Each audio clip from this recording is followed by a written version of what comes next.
Welcome to विधि शास्त्र, the only मंत्र for legal success. Friends, अभी तक हम लोगों ने रेस्टिट्यूशन ऑफ कंज्यूगल राइट्स के बारे में डिस्कस किया था और अब हमारा नेक्स्ट टॉपिक है जुडिशियल सेपरेशन।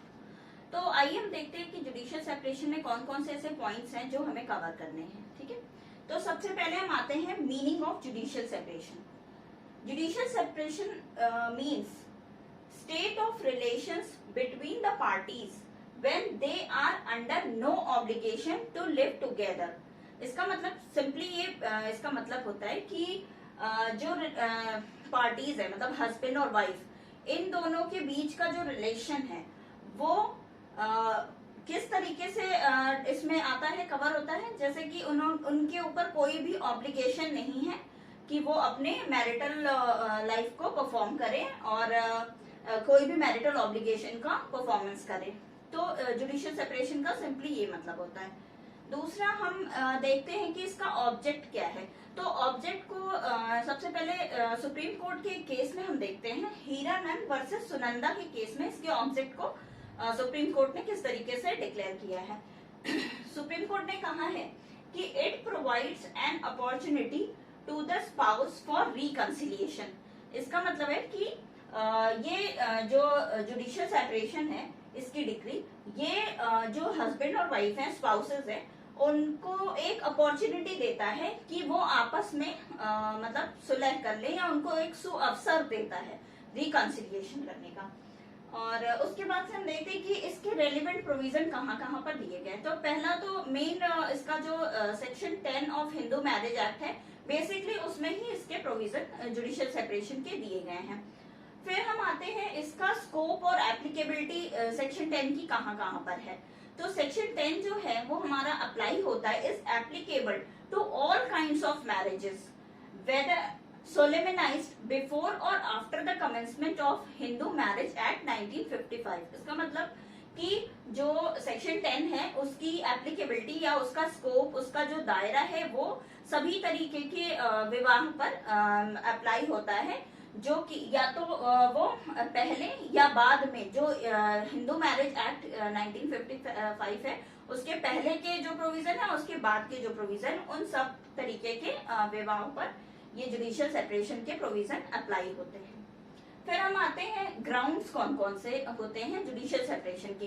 तो बेसिकली सेक्शन 10 जो है वो कोई सेपरेट ग्राउंड नहीं देता है जुडिशियल सेपरेशन का। ये वही ग्राउंड्स हैं जो हमारे से डाइवोर्स के जो ग्राउंड्स जो section 13 of Hindu marriage act में डिस्कस किए गए हैं, उन्हीं के ही ग्राउंड्स जो हैं वो जुडिशियल सेपरेशन के भी ग्राउंड्स माने जाते हैं। Section 10 does not provide any separate ground for the decree of judicial separation and therefore it must be read with the grounds of divorce mentioned under section 13 of Hindu marriage act 1955।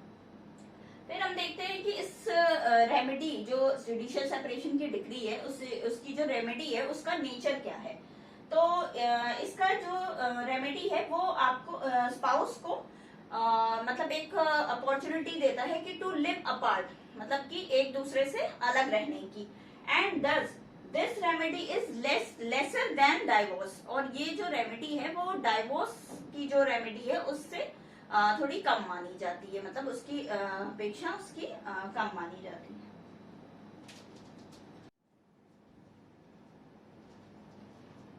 अब हम देखते हैं कि judicial separation की decree के क्या क्या effects हैं।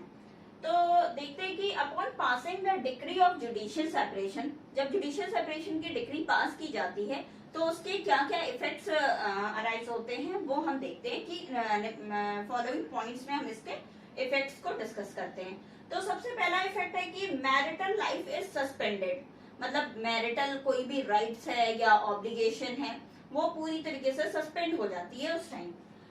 और इसका एग्जांपल है कि cohabitation between the parties are also suspended, कि जो हस्बैंड और वाइफ हैं वो मतलब बाउंड नहीं है कि वो अपने जो मैरिटल ऑब्लिगेशन है कोहेबिटेशन का उसको कंटिन्यू करें।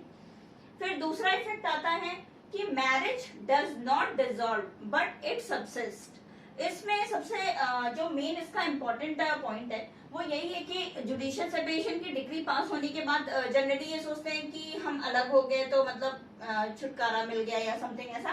तो इसमें ऐसा नहीं होता है। उसमें जो आपकी मैरिज है वो डिसॉल्व नहीं होती है, वो सबसिस्ट रहती है, मतलब वो कंटिन्यू रहती है, बस आपको कुछ टाइम के लिए वो डिक्री जब पास की जाती है तो कुछ टाइम तक के लिए आपको उसे फॉलो करना पड़ता है, उसके जो भी इफेक्ट्स हैं।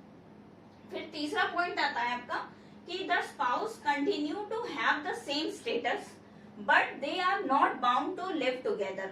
हस्बैंड और वाइफ यही स्टेटस जो है वो स्पाउस कंटिन्यू करते हैं, लेकिन वो बाउंड नहीं होते हैं कि वो एक साथ रहें, वो अलग अलग भी रहते हैं।